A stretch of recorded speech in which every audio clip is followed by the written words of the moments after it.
는 하나님 말씀 함께 보시겠습니다. 히브리서 10장 23절에서 25절까지 말씀입니다.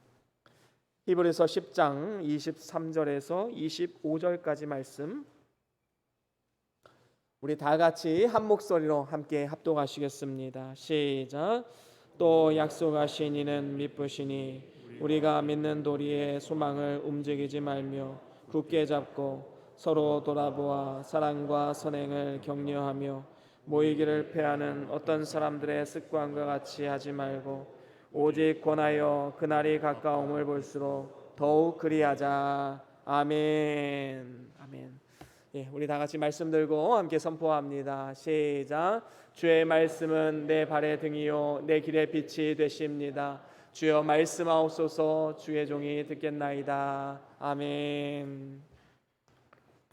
예, 오늘은 히브리서 10장 23절에서 25절 말씀으로 그날이 가까울수록 이란 제목으로 함께 말씀을 나눠보기를 원합니다. 우리는 하루 24시간, 1년 365일의 시간을 사용하며 살아갑니다. 그런데 그 우리에게 주어진 시간을 바라보는 시각은 개인마다 다르고 또 문화마다 다른 것을 보게 됩니다. 동양 문화권에서는 이 불교의 윤회 사상을 영향을 받아서 역사도 시간도 계속해서 돌고 돈다라는 인식을 가지고 시간을 바라보지요. 하지만 성경은 그렇게 말하고 있지 않습니다. 성경에서 시간의 개념은 직선사관입니다. 하나님께서는 천지를 창조하셨고 마지막 끝내는 날도 분명히 있다라고 말씀하고 있지요. 이것은 우리가 대충 살아가다가 어느 날 갑자기 그날을 맞이해서 모든 것이 끝나버리는 이러한 허무한 일을 말하는 것이 아닙니다. 하나님의 철저한 계획과 섭리 가운데 하나님은 이 세상을 창조하셨고 끝을 향해서 지금도 계속해서 운행하시고 섭리하고 계신다라는 것이지요. 그래서 하나님이 정하신 그날을 바라보며 오늘 하루하루를 살아가는 삶, 이것이 바로 우리 그리스도인들의 삶의 자세가 아니겠습니까? 오늘 본문 25절 하반절에도 보면 그날이 가까움을 볼수록 더욱 그리하자라고 말씀하고 있지요. 이것은 그날이 가까워 오고 있음을 알고 오늘 우리에게 주어진 하루하루를 의미 있고 가치 있게 살아가야 함을 말씀하고 있는 것입니다. 그렇다면 하나님이 정하신 그날은 과연 어떤 의미를 가지고 있을까요? 성경의 관점에서 볼 때 이 그날은 첫 번째로 환난의 날을 말합니다. 이 그날이라는 것은 개인의 환난, 공고한 날, 그리고 전 세계적으로도, 그리고 재난의 날, 그리고 성경에 보면 유대 나라에도 멸망의 날이 있었음을 우리는 볼 수가 있지요. 마태복음 24장 1절과 2절에 보면 이렇게 말씀합니다. 우리 같이 한번 읽어보겠습니다. 마태복음 24장 1절과 2절 시작. 예수께서 성전에서 나와서 가실 때에 제자들이 성전 건물들을 가리켜 보이려고 나오니 대답하여 이르시되 너희가 이 모든 것을 보지 못하느냐? 내가 진실로 너희에게 이르노니 돌 하나도 돌 위에 남지 않고 다 무너뜨려지리라. 아멘. 그렇습니다. 이것은 역사적으로 어떻게 성취가 되었습니까? 로마 제국에 의해서 유대 나라가 완전히 멸망하게 되어서 성전 돌 위에 돌 하나도 남지 않도록 다 회파되었음을 통해서 성취가 되었지요. 그래서 환난의 날이 올 것을 의미하고 있는 것입니다. 그래서 유대 나라에게는 멸망의 날, 전 세계적으로는 재난의 날, 그리고 개인적으로는 공고한 날이 이르게 될 것임을 말씀하고 있는 것입니다. 그런가 하면 이 그날이라는 것은 두 번째로 죽음의 날입니다. 전도서 12장 7절에 보면 이렇게 말씀하지요. 우리 함께 같이 읽어볼까요? 전도서 12장 7절입니다. 시작. 흙은 여전히 땅으로 돌아가고 영은 그것을 주신 하나님께로 돌아가기 전에 기억하라. 아멘. 그렇습니다. 육신은 흙으로 돌아가고 그리고 영혼이 하나님께로 올라가게 되는 개인적인 종말, 이것은 언젠가 우리에게 닥쳐올 것입니다. 그 누구도 이것을 피할 수 없는 것이지요. 그래서 세상 사람들도 인정하는 바가 무엇입니까? 세상에 오는 것은 순서가 있지만 가는 것은 순서가 없다. 다시 말하면 인생의 종말을 예언할 자는 아무도 없다라는 것을 말하고 있는 것입니다. 우리에게는 개인의 종말의 날이 반드시 오게 된다는 사실을 기억해야 되지요. 이것을 기억하고 그날을 준비하는 사람과 마치 천년만년 살 것처럼 살다가 갑자기 그날을 맞이하는 사람과는 인생의 가치와 의미와 방향과 목적이 다 달라질 수밖에 없는 것입니다. 그런가 하면 그날은 세 번째로 재림의 날을 의미합니다. 마태복음 24장 30절에 보면 우리 주님께서 이렇게 말씀하셨습니다. 우리 같이 읽어보겠습니다. 마태복음 24장 30절 시작. 그때의 인자의 징조가 하늘에서 보이겠고 그때 땅의 모든 족속들이 궁복하며 그들이 인자가 구름을 타고 능력과 큰 영광으로 오는 것을 보리라. 아멘. 그렇습니다. 예수님께서 다시 오실 때에 먼저 징조를 보이시겠다 약속하셨지요. 오늘날 말세의 징조들이 얼마나 많이 나타나고 있습니까? 이러한 징조들은 예수님이 다시 오실 날이 임박해졌다라는 사실을 우리에게 가르쳐주고 있습니다. 그래서 그 이후에 이 땅에 구름을 타고 능력과 영광으로 오시겠다 약속하셨지요. 이러한 예수님의 재림은 성도들에게 있어서는 최후 승리의 날이 될 것입니다. 그리고 영광의 날이 될 것입니다. 하지만 성경은 그 날과 시는 아무도 모를 것이다 말씀합니다. 오직 여호와 하나님만 알고 계신 것이지요. 그런가 하면 그날은 네 번째로 심판의 날입니다. 오늘 고린도후서 5장 10절 말씀 우리 같이 읽어볼까요? 고린도후서 5장 10절 말씀입니다. 같이 읽어봅니다. 시작. 이는 우리가 다 반드시 그리스도의 심판대 앞에 나타나게 되어 각각 선악간에 그 몸으로 행한 것을 따라 받으려 함이라. 아멘. 그렇습니다. 성도들은 예수님의 대속의 은혜를 받아서 지옥에 가는 공심판은 면제받았습니다. 하지만 우리에게 중요한 것은 무엇입니까? 하나님은 우리에게 사심판을 주시는데 그것은 바로 우리가 믿음으로 행한 만큼 하나님이 상급을 예비해 두신 것입니다. 이 하나님의 심판의 날이 우리에게 분명히 있음을 믿고 우리는 하루를 살아가더라도 믿음으로 살아가고 주의 일에 충성하며 살아가야 마땅한 것입니다. 지금까지 우리가 살펴본 이 네 가지 그날, 그것은 저나 여러분이나 할 것 없이 누구나 반드시 그날이 오게 될 것이고 우리는 그날을 맞이하게 될 것입니다. 그날은 점점 가까이 왔지만 정확하게 언제 임하는지 우리는 아무도 알 수가 없습니다. 그렇기 때문에 우리는 어두움의 일을 벗어버리고 빛의 갑옷을 입어서 날마다 그날을 준비하며 살아가는 삶을 살아가야 되는 것입니다. 그렇다면 우리가 그날을 준비하기 위해서는 우리가 어떻게 해야 될까요? 오늘 본문 말씀을 통해서 세 가지로 함께 말씀을 나눠보기를 원합니다. 그 첫 번째는 영원하신 하나님께 소망을 두라라는 것입니다. 오늘 본문 23절에 보면 이렇게 말씀합니다. 또 약속하신 이는 미쁘시니 우리가 믿는 도리의 소망을 움직이지 말고 굳게 잡고 라고 말씀하고 있습니다. 여러분, 이 세상 소망은 변하는 가치이고 결국에는 헛된 소망입니다. 그래서 그리스도께서 죽은 자 가운데서 부활하심으로 말미암아 우리를 거듭나게 하셔서 산 소망으로 살아가게 만드신 것이지요. 죽은 소망, 썩어 없어질 소망이 아닙니다. 살아있는 소망으로 살아갈 수 있도록 만드신 것입니다. 이 산 소망은 재물이나 육신에 속한 것이 아닙니다. 영원하신 하나님께 소망을 두는 삶이지요. 그래서 주님을 바라보고 의지하고 굳게 서서 주와 함께 동행하는 삶을 살아가며 그날을 맞이해야 될 것입니다.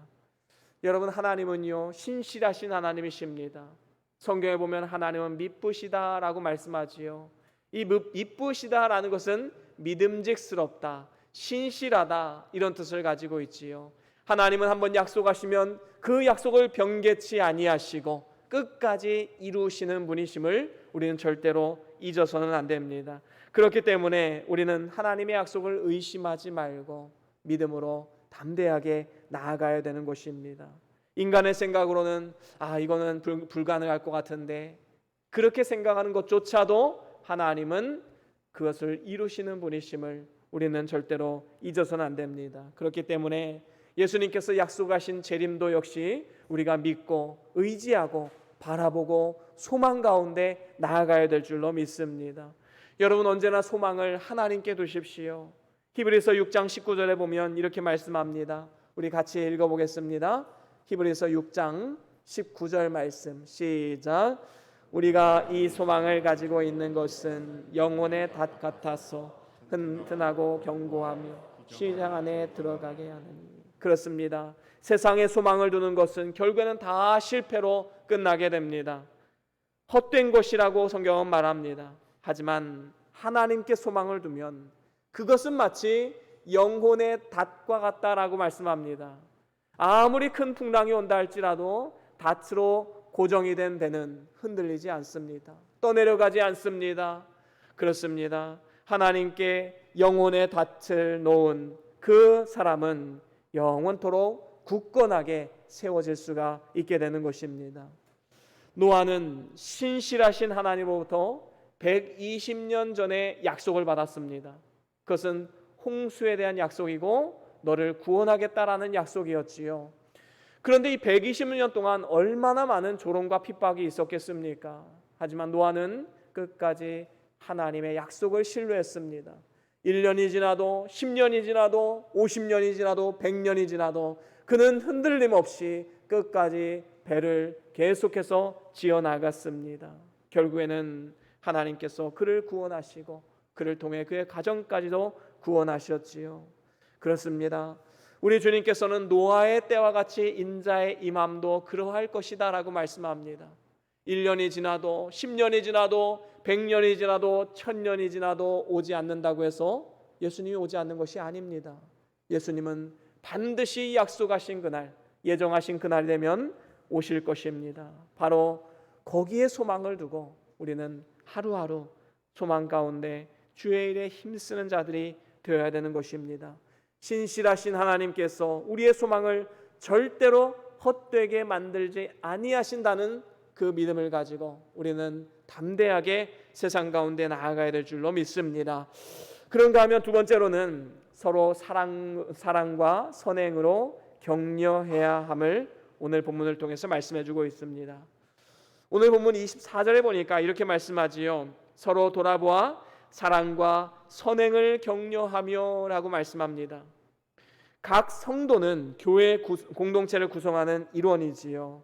그래서 우리 각자 한 사람 한 사람은 나 자신의 신앙을 돌아볼 뿐만 아니라 이제 다른 사람의 신앙까지도 돌아볼 수 있는 삶이 되어야 되지요. 다시 말하면 섬김의 삶을 살아가야 되는 것입니다. 믿는 소자 중에 하나라도 잃어버리는 것은 하나님 아버지의 뜻이 아닙니다. 지체 중에 하나라도 떨어지면 전체의 손해가 되는 것이지요. 다른 사람이 조금 더 불편함을 감수할 수밖에 없는 것입니다. 그렇기 때문에 서로 각자 자기의 짐을 져야 할 뿐만 아니라 다른 사람의 짐도 함께 나눠질 수 있는 그런 여유로운 마음, 섬김의 마음이 분명히 있어야 된다라는 것입니다. 이를 위해서 오늘 본문에 보니까 서로 사랑을 격려하라 말씀합니다. 여러분, 하나님을 사랑한다고 하면서 이웃을 사랑하지 않고 형제 자매를 사랑하지 않는다면 그것은 거짓말하는 자다라고 성경은 말씀하고 있지요. 주 안에서 한 지체된 같은 교우들과 형제 자매들을 사랑해야 할 이유가 무엇입니까? 그 속에 하나님의 약속이 있고 하나님의 보혈이 흐르고 하나님의 성령이 계시고 함께 하나님 아버지의 유업을 얻을 자들이기 때문에 우리는 그들을 존귀하게 여기고 사랑으로 대해야 마땅한 것입니다. 베드로전서 4장 8절에 보면 무엇보다도 뜨겁게 서로 사랑할지니 사랑은 허다한 죄를 덮느니라 라고 분명히 말씀합니다. 성도 간에 뜨겁게 사랑하며 죄를 덮어주고 섬김을 감당해야 합니다. 우리 주님께서 뭐라고 말씀하셨습니까? 만약에 믿는 소자 중에 하나라도 실족하게 한다면 차라리 연자 맷돌을 목에 걸고 바다에 빠뜨리는 것이 더 낫다라고 말씀합니다. 그만큼 한 사람을 실족시키는 것은 우리에게 큰 해가 된다라는 것을 말씀하고 있는 것이지요. 그렇습니다. 이렇게 서로 사랑을 격려할 뿐만 아니라 오늘 본문에 보니까 서로 선행을 격려해야 함을 또한 말씀하고 있습니다. 하나님이 우리를 죄에서 구원하시고 깨끗하게 하신 이유가 무엇입니까? 디도서에 잘 나타나 있지요. 디도서 2장 14절 말씀 우리 같이 읽어보겠습니다. 디도서 2장 14절입니다. 시작. 그가 우리를 대신하여 자신을 주심은 모든 불법에서 우리를 속량하시고 우리를 깨끗하게 하사 선한 일을 열심히 하는 자기 백성이 되게 하려 하심이라. 아멘. 그렇습니다. 하나님이 우리를 모든 불법에서 속량하시고 하나님의 자녀로 거듭나게 하신 이유가 무엇이라고 되어 있습니까? 하나님께서 선한 일을 열심히 하는 자기 백성으로 우리를 만들기 위해서라라고 말씀하고 있습니다. 선한 일에 열심하는 하나님의 백성들, 바로 저와 여러분들이 그러한 사람들입니다. 그런데 오늘날 이 시대는 어떻습니까? 사단이 남은 때가 얼마 없는 줄로 알고 우는 사자와 같이 삼킬 자를 지금도 찾고 있습니다. 그래서 우리는 불법이 성함으로 사랑이 식어져서 낙심하고 실족하는 많은 사람들을 우리 주변에서 보지 않습니까? 말세가 되면 이러한 일들이 일어날 것이다 라고 성경은 분명히 말씀하고 있습니다. 하지만 선을 행하되 낙심하지 말고 피곤하지 아니하면 때가 이름에 거두리라 라고 또한 성경은 말씀합니다. 우리는 낙심할 필요 없습니다. 끝까지 주의 길을 걸어가야 되는 것이지요. 성경은 우리의 연수가 70이요 강건하면 80이라고 말씀합니다. 그런데 이마저도 화살이 날아가는 것처럼 너무나도 빠르게 지나가고 있음을 보게 됩니다. 이러한 빠른 인생 가운데 우리가 진정으로 의미 있고 가치 있는 일에 쓰임 받고자 한다면 주님의 몸된 교회에 유익이 되게 하기 위해서 서로 간의 사랑과 섬김 그리고 선행을 통해서 격려해야 마땅한 것입니다. 교회는 주님의 피로 값주고 사신 것입니다. 그리고 교회의 머리는 그리스도다라고 성경은 말씀합니다. 그래서 우리는 교회에 거치는 자가 되지 말고 교회를 더욱더 사랑하고 또 격려하며 유익을 주는 자들이 되어야 하는 것입니다. 여러분, 이 사실을 그 누구보다도 뼈저리게 느꼈던 사람이 바로 사도 바울 아니겠습니까? 바울은 예수님을 만나기 전에 그는 교회를 핍박하고 예수 믿는 성도들을 감옥에 잡아 가두는 이러한 일들을 했습니다. 그런데 이제는 부활하신 예수님을 만나고 도의 이치를 깨닫고 보니까 내가 이전에 얼마나 어리석은 삶을 살았는가 뼈저리게 후회를 했지요. 그래서 사도 바울은 어떻게 합니까? 더욱더 교회를 사랑하게 되었고 성도들에게 사랑과 선행을 격려하며 목숨을 다해서 교회에 유익이 되는 삶을 살아갔습니다. 여러분, 우리는요 나의 삶에 대한 하나님의 평가를 두려워해야 합니다. 디모데후서 4장에 보면 주님의 몸된 교회를 거슬러 행하고 해를 입혔던 사람들의 이야기가 나오지요. 바로 데마라는 사람입니다. 또 구리세공업자 알렉산더라는 사람입니다. 이 두 사람은 교회에 거치는 자가 되었습니다. 세상을 좋아했습니다. 결국에는 세상으로 떠나가서 돌아오지 않았습니다. 반면에 골로새 교회에는 그리스도의 신실한 일꾼들이 나오지요. 누구입니까? 바로 에바브라와 두기고와 같은 교회에 유익을 주었던 사람들의 이름이 나옵니다. 이처럼 교회를 유익하게 하면 복을 받고 그 이름이 존귀하게 되지만 교회에 손해나게 하면 복을 받지 못하는 것입니다. 여러분은 교회에 그리고 장차 하나님 앞에 섰을 때 어떠한 평가를 듣기를 원하십니까? 하나님의 생명록에 신실하고 충성된 종으로 기록되고 남겨지길 원하십니까? 아니면 악하고 게으른 종으로 남겨지길 원하십니까? 우리 자신을 정직하게 돌아보고 진단을 해봐야 될 줄로 믿습니다. 우리는 하나님을 두려워하는 마음으로 주님의 몸된 교회의 유익을 위해서 사랑과 선행을 격려하는 삶을 살아가야 하고 또 교회에 유익을 주는 성도들이 되어야 하는 것입니다. 히브리서 3장 12절 13절에 보면 이런 말씀이 있습니다. 우리 같이 읽어볼까요? 히브리서 3장 11절 12절 같이 읽어봅니다. 시작.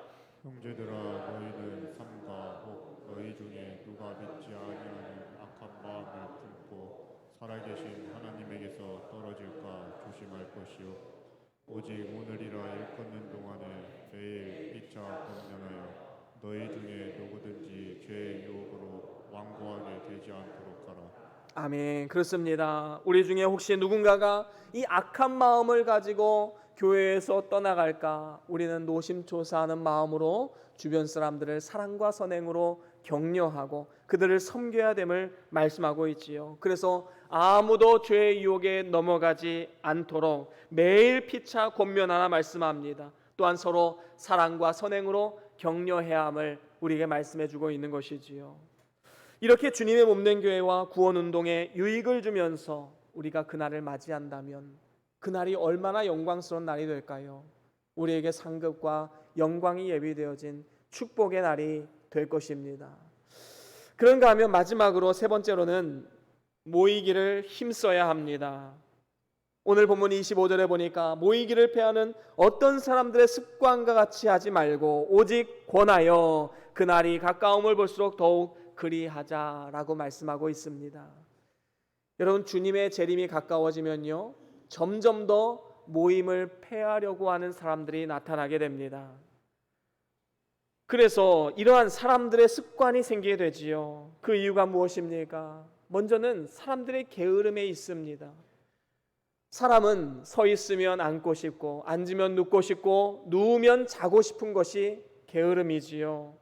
그래서 지금 당장 해야 할 일을 하지 않고 내일로 미루고 일주일 뒤로 미루고 1년 뒤로 미룬다면 그것은 바로 우리의 게으름으로 인해서 좋지 않은 습관을 만드는 것입니다. 이 말세 사단이 하는 일은 우리에게 게으름을 심어주는 것이지요. 여러분, 사실 모이는 것이 얼마나 귀찮은 일입니까? 어떤 분들은 교회에 나가면 예배에 나와라, 구역 모임에 나와라, 사역 좀 해봐라, 이 말들 듣기 싫어 막 지긋지긋해 해서 교회를 나오지 않는 분들도 있습니다. 참으로 안타까운 삶이지요. 이렇게 게으름은요 계속해서 우리를 모임을 폐하게 만들고 좋지 않은 습관을 길러주게 만드는 것입니다. 이렇게 게으름이 우리의 모임을 폐하는 나쁜 습관을 심어주는 것이고 또 한 가지 우리의 분주함도 역시 나쁜 습관을 길러주게 됩니다. 여러분, 요즘 현대인들 바빠도 너무 바쁩니다. 돈도 벌어야 되지요. 취미생활도 해야지요. 자기 개발을 위해서 공부도 해야지요. 눈코 뜰 새 없이 바쁜 인생을 살아가고 있습니다. 그래서 너무 바쁘다 보니까 신앙생활은 어떻습니까? 계속 후순위로 밀려날 수밖에 없는 것이지요. 그래서 모이기를 패하는 습관이 생기게 되는 것입니다. 이렇게 게으름과 분주함 외에도 세상 향락이나 아니면 안일함 이러한 것들도 모이기를 패하는 나쁜 습관을 우리에게 심어주게 되는 것이지요. 우린 이러한 나쁜 습관은 버리고 좋은 습관을 가져야 합니다. 한 사람이 습관을 가지려면 2주 동안 매일 똑같은 일을 하면 그것이 습관이 된다고 하지요. 그래서 우리가 나쁜 습관이든 좋은 습관이든 습관을 기르려면 2주 동안 열심히 그 일을 하면 되는 것입니다. 예수님은 습관을 따라 기도하셨습니다. 교회에 모이는 일은 좋은 습관이지요. 그래서 그날이 가까울수록 우리는 모이기에 힘을 써야 되는 것입니다. 우리 주님께서 두세 사람이 내 이름으로 모인 곳에 나도 그들 가운데 있겠다라고 약속하셨습니다. 여러분, 성도들의 모임 가운데 성령 하나님이 함께 하십니다. 믿음의 가정 가운데 하나님은 늘 함께 하십니다. 믿음의 공동체인 교회 공동체 가운데 하나님은 은혜를 주기를 원하고 계십니다. 하지만 말세가 되면 마귀의 유혹이 많아지고 또 죄가 세상에 관영하기 때문에 자꾸 모임을 폐하고 모이지 못하도록 만드는 것이지요. 이번 코로나를 통해서 우리가 가장 큰 타격을 입은 것이 무엇입니까? 이 모임을 폐하는 일 때문에 한국교회 많은 성도들이 교회를 떠나가게 되었습니다. 결국에는 실족하게 되면 자기 자신만 손해이지만 그 과정 가운데 우리가 힘써 노력하지 않은 것이 있다면 그것은 하나님께 책망받아 마땅한 일이지요. 여러분, 하나님 말씀을 통해서 은혜를 받기 위해서는 하루하루 모이기에 힘쓰고 주 앞에 나와 함께 이 일을 감당해야 되는 것입니다. 모이기에 힘쓰는 좋은 습관을 기르기 위해서 마치 갓난아이가 그 어머니의 젖을 사모하며 바라보듯이 하나님 말씀을 사모하는 마음으로 교회에 나와야 되는 것입니다. 모일 때 하나님의 역사가 나타나지요. 초대교회 때 120문도가 마가의 다락방에서 열심히 기도를 했습니다. 그때 성령이 임하게 되었고 큰 권능을 받아서 복음의 놀라운 확장을 이루지 않았습니까? 이사야 55장 1절에도 보면 이런 말씀이 있습니다. 같이 한번 읽어볼까요? 이사야 55장 1절입니다. 시작. 오호라 너희 모든 목마른 자들아 물로 나오라. 돈 없는 자들아 너희는 와서 사 먹되 돈 없이 값없이 와서 포도주와 젖을 사라. 아멘. 그렇습니다. 하나님께서는 돈 없이 값없이 와라 라고 말씀하면서 포도주와 젖을 사라 또한 말씀합니다. 이건 좀 상충되는 이야기 같지 않습니까? 돈 없이 값없이 와라 라고 해놓고 또 포도주와 젖을 사라고 말씀합니다. 하지만 중요한 것은 여기서 포도주와 젖을 사서 먹으라는 것은 우리의 시간과 노력을 들여야 된다라는 것이지요. 우리의 게으름을 내려놓고 분주한 마음 내려놓고 교회에 나오는 수고로움과 희생이 있어야 된다라는 것입니다. 그래서 말씀을 통해 은혜를 받아야 된다라는 것이지요. 여러분, 오늘 이 시간 여러분들이 이 자리에 나왔다는 것은 여러분의 삶 가운데 무언가를 희생했다는 의미입니다. 지금 이 순간 여러분들이 가정에 있고 직장에 있고 세상에 있었다면 무엇을 하시겠습니까? 바로 그것을 희생하고 수고로움을 감수하고 이 자리에 나왔기 때문에 우리가 말씀을 통해 이 시간 하나님의 은혜를 입는 것이 아니겠습니까? 만약에 하나님의 구원과 말씀을 돈을 내고 사야 한다면 과연 얼마나 값어치를 할까요? 아마도 우리가 가진 것을 다 내어놓아도 그 구원의 은혜는 살 수가 없을 것입니다. 어떻게 하나님 나라의 가치를 물질에 비유할 수 있겠습니까? 하나님이 우리에게 주시는 은혜가 거저 주시는 은혜라고 할지라도 그것을 하찮게 여겨서는 절대로 안 되는 것입니다. 여러분 한번 생각해 보세요. 정말 중요한 것, 우리가 살면서 꼭 필요한 것은 하나님은 다 거저 주셨습니다. 거저 주셨다고 해서 그것이 가치 없는 것입니까? 오늘날 우리가 코로 숨을 쉴 때 이 산소를 마시게 되는데 이 산소를 하나님이 거둬 가신다고 생각해 보십시오. 이 세상에 살아남을 자가 누가 있겠습니까? 너무나도 귀하고 중요한 것이지만 하나님은 우리의 생명을 위해서 그것을 거저 우리에게 주셨습니다. 너무나도 귀하고 소중한 것이지만 거저 주신 하나님의 말씀, 하나님의 은혜, 우리는 이것을 절대로 소홀히 여기거나 가치 없는 것으로 여겨서는 절대로 안 되는 것이지요. 만약에 하나님께서 이 구원의 은혜를 단 한순간이라도 거둬 가신다면 우리는 지옥의 형벌과 이 땅 가운데 유리하며 방황하며 절망 가운데 살아갈 수밖에 없는 것입니다. 불행한 인생이 되고 마는 것이지요. 그렇습니다. 하나님의 말씀과 은혜는 거저 주시는 것이지만 이를 위해서 우리의 희생과 수고가 필요합니다. 분주함과 게으름을 내려놓으십시오. 세상 향락과 안일한 마음을 내려놓으십시오.